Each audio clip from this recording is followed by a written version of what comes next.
YouTube.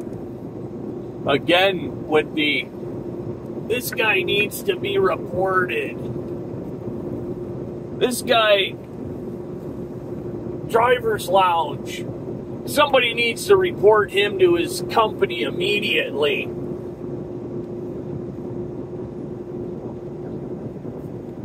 What for what exactly?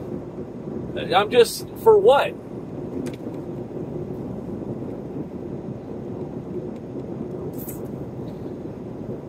Who do you work for, driver's lounge? Where are you at? You seem like you got a pretty good job. I'm looking for a good flatbed job. Where do you work? Oh, I'd love to tell you. But see, here's the thing. If I tell you, then these miserable people, right? These miserable people, these low lives with no lives, right? These Dovato-eating scumbags, right? These woke individuals. What else can I say? What other kind of here's one. These individuals that lack intellectual capacity, right? They sit here and they watch my video, and somehow between them watching the video and what they actually see, it occurs to them out of the clear blue sky that I should be arrested, fired, and I'm a menace out here on the road somehow because I'm talking into thin air. Because I'm talking into thin air, which 90% of the people on the road are doing right now as I speak to you. 90% of the people, as a matter of fact, the people that made these comments, right, are probably talking on their phone, texting, or eating, or doing some other distracted driving event. Yeah. But here's driver's lounge out here nearly 20 years. Never had an incident. An impeccable driving record. Well over 1 million miles. Well over 1 million miles. Traveled throughout North America. And yet, here it is. I should be fired. I should be locked up. I should be reported. My license should be taken away. I'm the worst of the worst. And I failed to see it. I failed to recognize how talking into thin air, and I've addressed this in the past, right? But for whatever reason, I address it, and then I don't hear nothing about it. And then all of a sudden, a month or two later, boom, again. Look at this guy. Driver's lounge. Not wearing a seatbelt. So somebody said I was reading a chat. I don't know. Reading a chat, that would require me to be...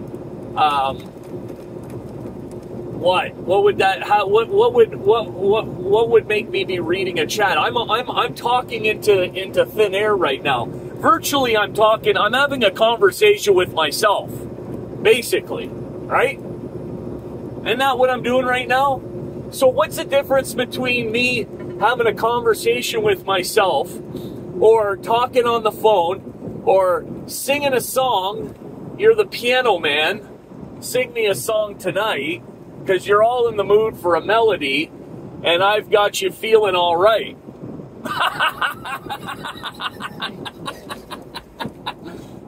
Fuck you. How about that? How about take your fucking miserable life and bounce? Bounce. Like the fucking J-Cat you are. Take your limited mental capacity and fucking beat it. Beat it like Michael Jackson. Head out. Make like an infant and head out. Make like a tree and get out of here. Huh?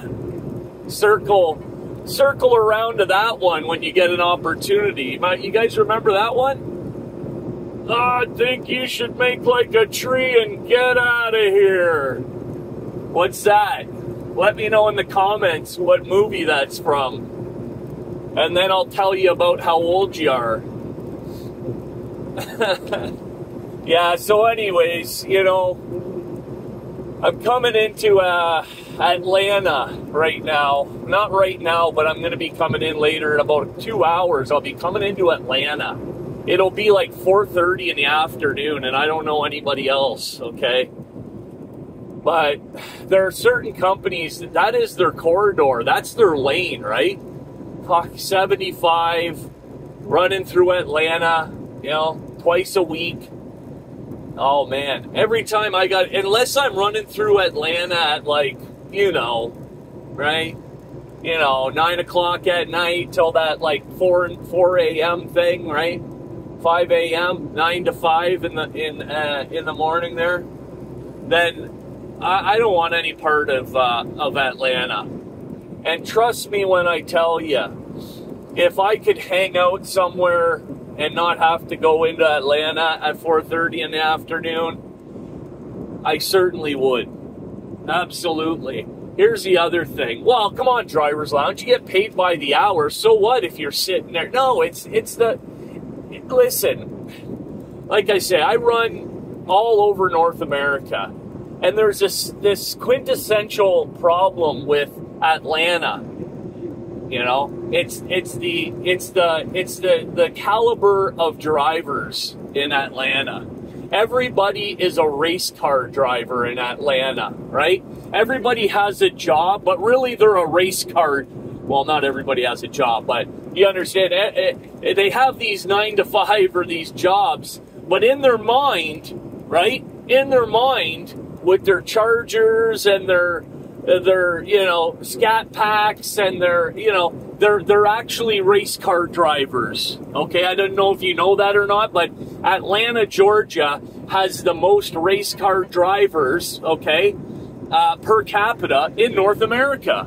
Now, mind you, it's a figment of their imagination, but as they drive, right, through rush hour traffic, they are, they are the most inconsiderate drivers in North America. 100%, absolutely, unequivocally, no questions asked. Just don't even debate it. They are the most inconsiderate drivers, especially when it comes to truckers.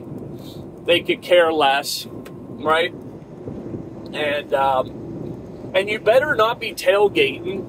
Right? I mean, generally speaking, you better not be tailgating, but it's difficult not to get into a situation where you're running up on somebody in Atlanta during rush hour. But I'll tell you what, I can't count how many times I've seen that exact thing be the cause of many accidents. And then let's talk about getting into it. See, the problem with Atlanta, once you're in it, you're in it. There ain't no getting out of it. You might as well be between two Jersey barriers with an accident. There's no getting out, no getting around it.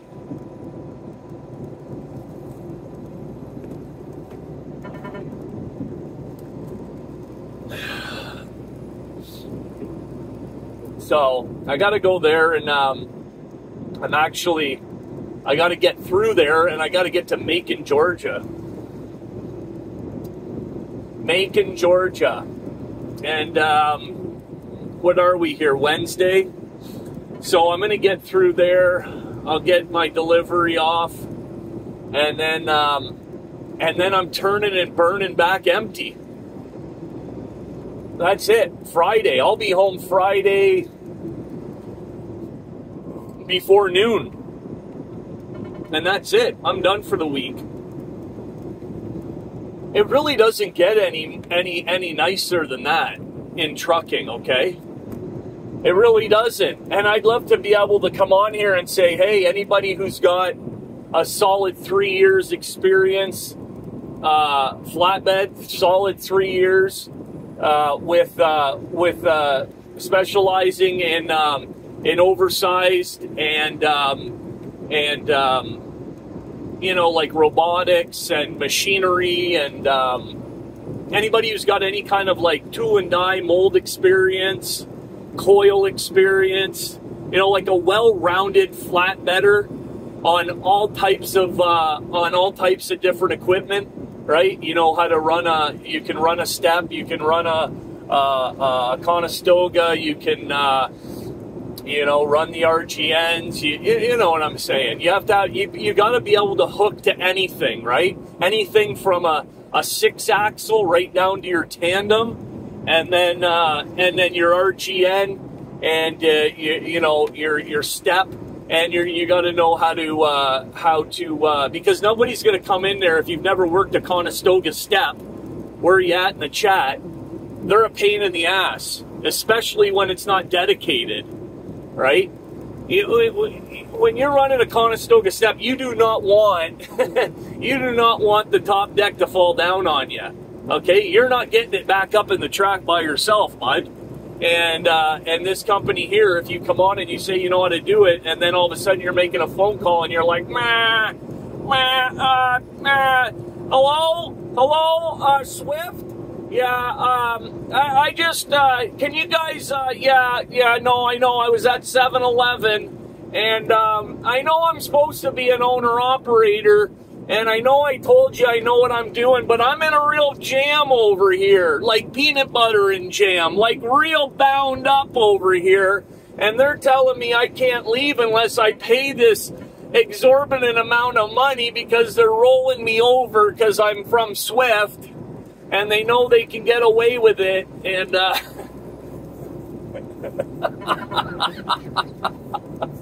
that's a true story. It happened to somebody.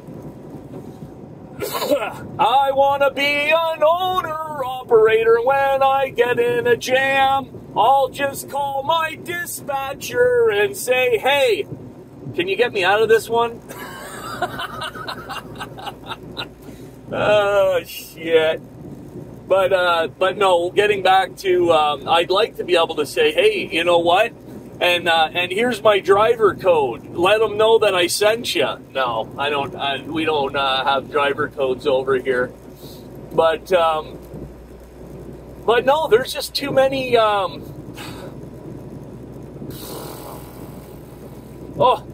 be inundated with as small of a channel as I have.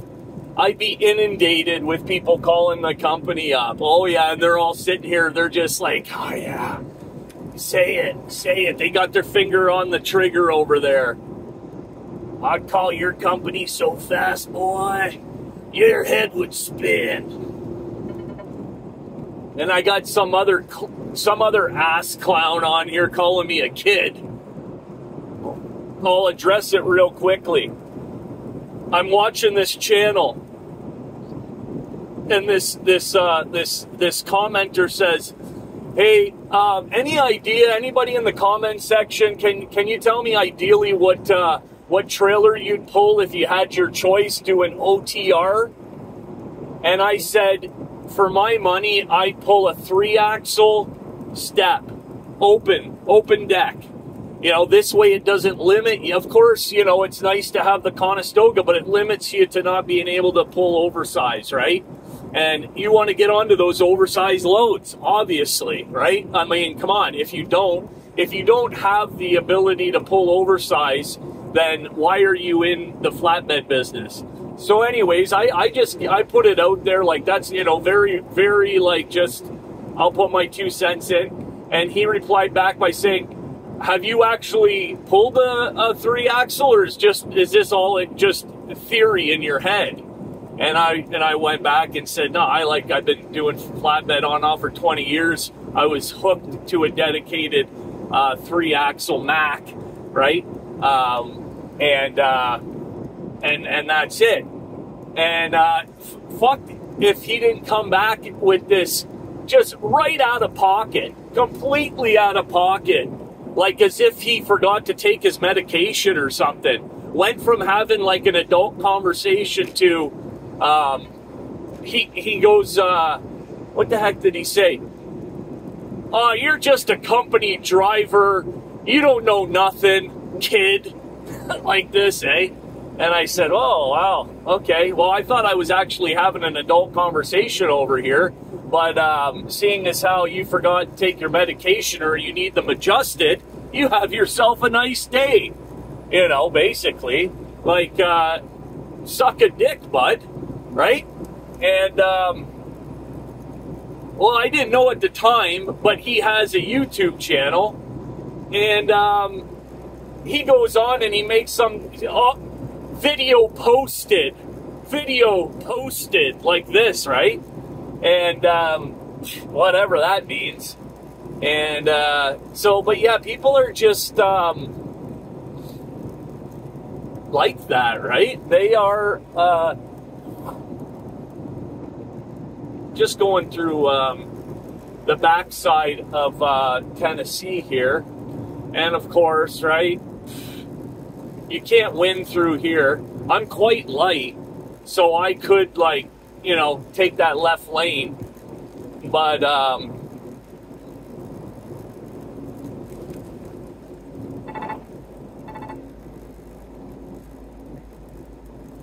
there really ain't a point in getting in a hurry out here. I mean, really not too much of a point in getting in a hurry. And the four-wheeler traffic is pretty tick. It's really tick right now, by. So, yeah. But, so sorry, guys. Yeah, I can't tell you where to get yourself a nice hourly paying regional job with the potential to go over the road if you'd like to. I can't throw that information out at you. I apologize. I've had a couple folks ask me, and I just can't do it. So you can thank all these dirt bags who have nothing better to do in their life than to, you know, try and get people in trouble with their company. Yeah, shut up.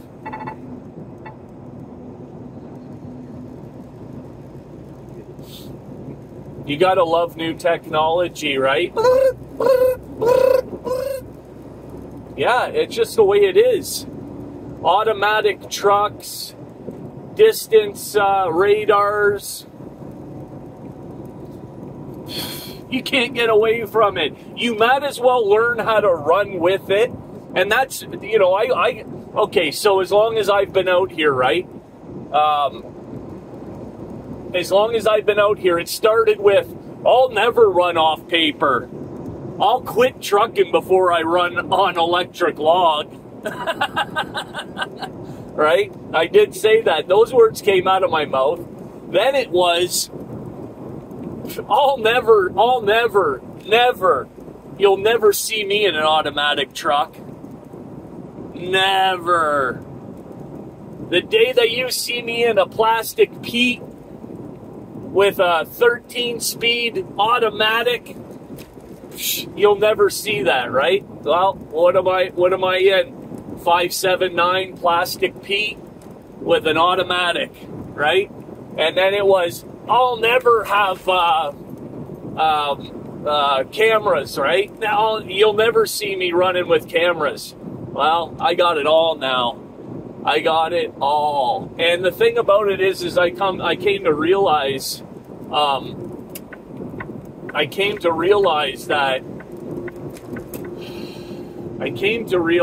that you gotta learn. I gotta learn how to run with it, because it is going to be the standard, right? And I have too many years left out here. If I'd only had a few years left or whatever, then but no, I've got it. I've still got to work another 20 years, and it's hard for me to fathom. Like, yeah, I'll have been out in a truck for 40 years by the time I retire. 40 years potentially, right?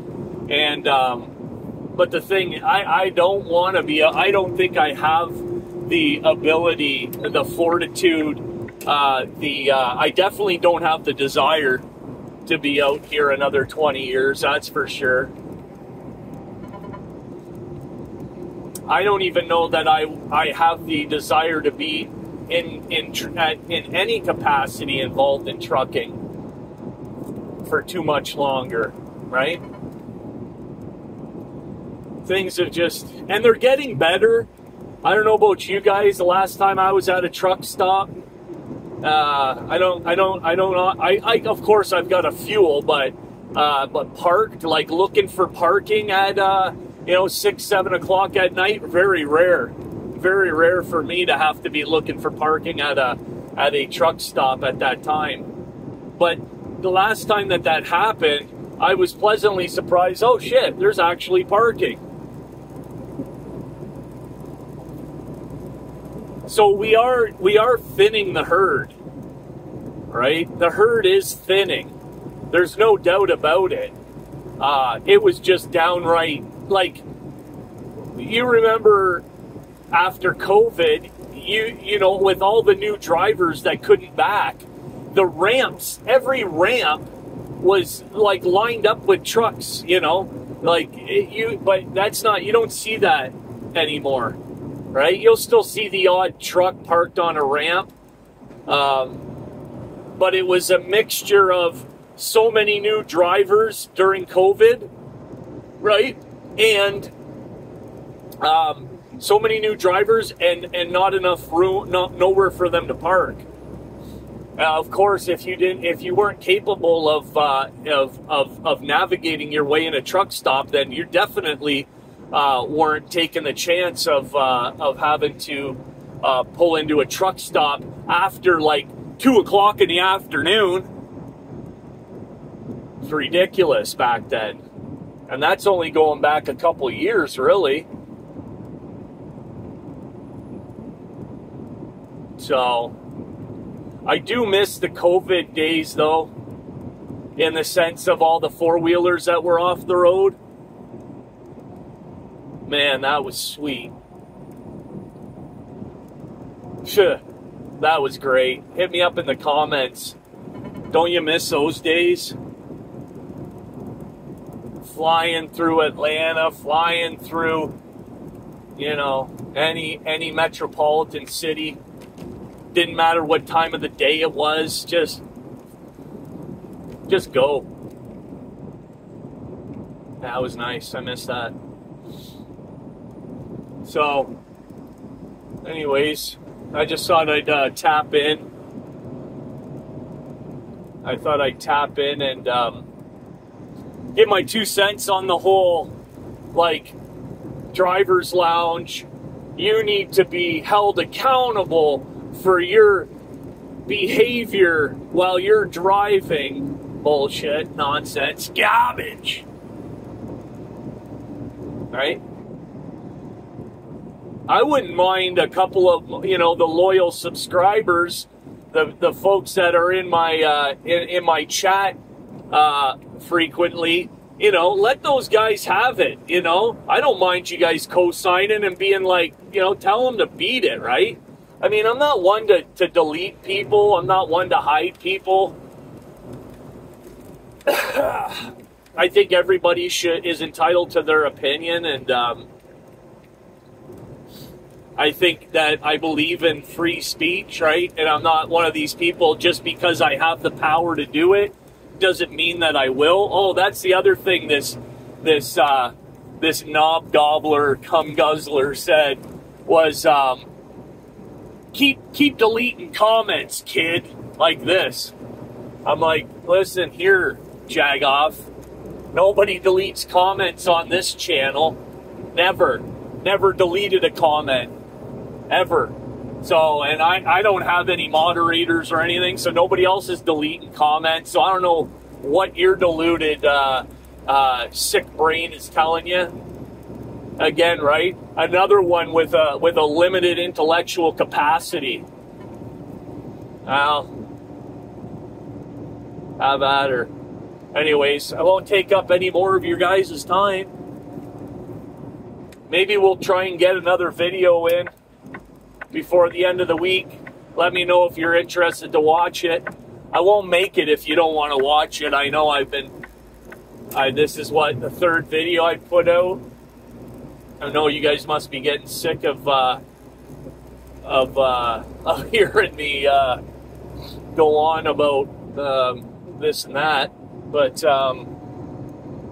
or maybe not. Maybe we're actually striking up a friendship. Hello? Holy shit, 25 minutes. All right, guys, I'm going to leave it at that. You guys have a great day. We'll catch you on the next video. Anyone who's seeing this video and you're not subscribed, oh, thank you for the new subscribers on the last video. There are, 5 or 6 new subs.